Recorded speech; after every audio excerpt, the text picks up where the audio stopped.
Digestion and eating enough. Welcome back to our maintenance challenge. We are going to talk about today what is being impacted on the inside and the positives and not so fun things about eating more.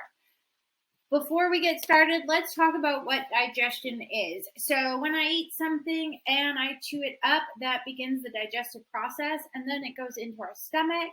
And from our stomach, it is sent down to our small and large intestines, and then it comes out as pee and poop. And then our bodies use that food for all the fun things like making muscle, breathing, seeing, thinking, all that awesome stuff. So there's also some other organs that participate in this digestive process.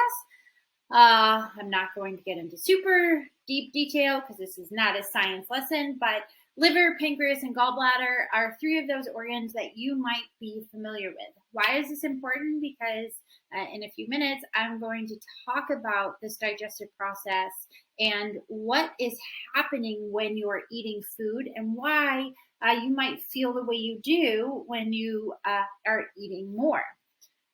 So let's be honest. As we increase our intake, there potentially are some effects of eating more food, right? You might experience that feeling of fullness, and it could last quite a while. You are going to be going to the bathroom probably more because you're eating more food.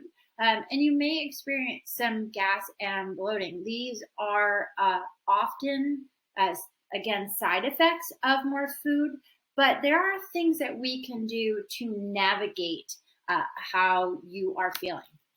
So you can eat smaller meals more frequently. That is going to be one of the most impactful things that you can do, because then your body has the opportunity to break things down quicker.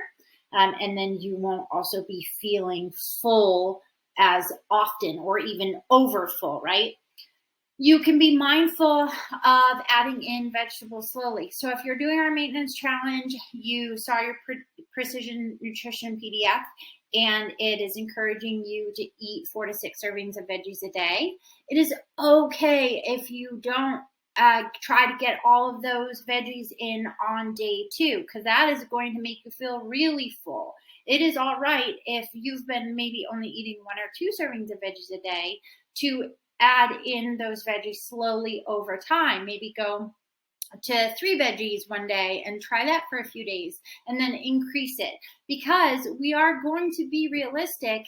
On top of maybe increasing our veggie intake, we're also asking you to add more food in overall, right? So all of a sudden you just have a lot more volume of food in your system. And if you're someone who was eating not a lot of vegetables, not a lot of calories, and a lot of that food was coming as processed stuff, like cereal and bread and things like that, then all of a sudden we're telling you, I want you to eat more protein, I want you to eat more veggies, I want you to eat more whole foods overall. That's a lot of literally just more volume of food. A little bowl of cereal versus, steak, potato, and broccoli. That's a lot of work for your digestive system. So adding things in slowly is totally okay.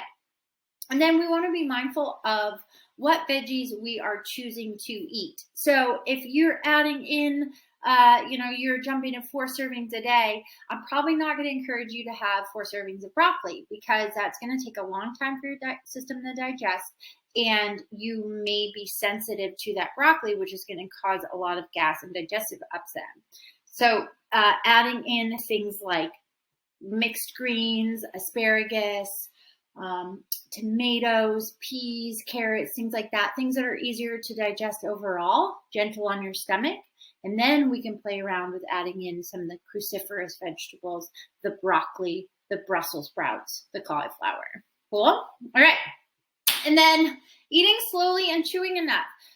This goes without saying across the board, but when we're adding in more food, again, as I mentioned earlier, from a digestive standpoint, the digestion begins in our mouths. We start chewing that food up. It's called mastication. We're breaking it all down, and then it goes down into our stomach, and our stomach acids continue to break it up. If we eat really fast and we don't chew enough, what ends up in our stomachs is a potentially a thicker amount of food, like an undigested amount of food, right? So you can have undigested food that goes into your small and large intestine, and it's a lot of work for your system to have to process that. So the more we are mindful of breaking it down from the start, the easier it is for our system to digest overall. When we eat food, our bodies use that food for all kinds of different things. It's why food is important, because it is literally fuel for our bodies. It's also magical and amazing, and chocolate and all of that stuff.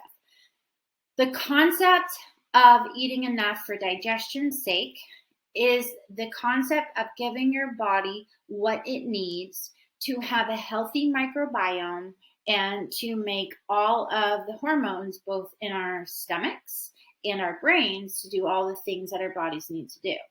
So when you eat enough, you are giving your body what it needs to make balanced serotonin levels. So 95% of our serotonin is produced in our gut.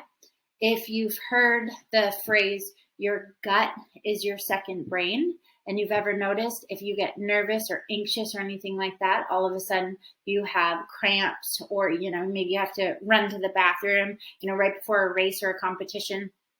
All of a sudden your system's like, oh, get rid of all of this stuff. It's part of the stress response, but that stress response is facilitated in part by serotonin production. Also, if you are a woman who struggles with IBS, irritable bowel syndrome, and you can have IBS with diarrhea or IBS with constipation, that is directly related to your serotonin levels in your gut. So if we can have healthy serotonin levels, then we can have a healthy digestive system, a healthy 1 to 3 bowel movements per day, and we can feel really good and really calm in our gut, which then if our gut is calm, it helps us feel calm overall. Also, we have, you might have heard the term microbiome. So we have all of these bacteria that are produced in our gut, and that bacteria do some magical and amazing things. And it is very important that we put good food into our systems, and enough of that good food to feed that bacteria, so that bacteria can support things like breaking down of other foods to get access to special vitamins and minerals, and being able to have a healthy immune system. A lot of our immune system comes from our gut, and we're still learning about all the other things that gut bacteria do. So we give our bodies enough food to make sure that we have that healthy gut. And then, like I mentioned a little bit earlier, and then now, so we also were trying to have healthy bowel movements. We're shooting for 1 to 3 bowel movements a day. They should be solid, and we want them to be easily passed. We shouldn't be spending a lot of time in the bathroom, nor should we have to run to the bathroom because we have diarrhea. So getting in the right amount of foods consistently allows you to have a digestive system that runs smoothly, pun intended. And then we feel amazing and we live happily ever after. So, are you ready to be mindful of what you're eating for a healthy digestive system? If you have questions, let us know. And I hope that this little video was helpful on why it matters to eat enough for a healthy gut.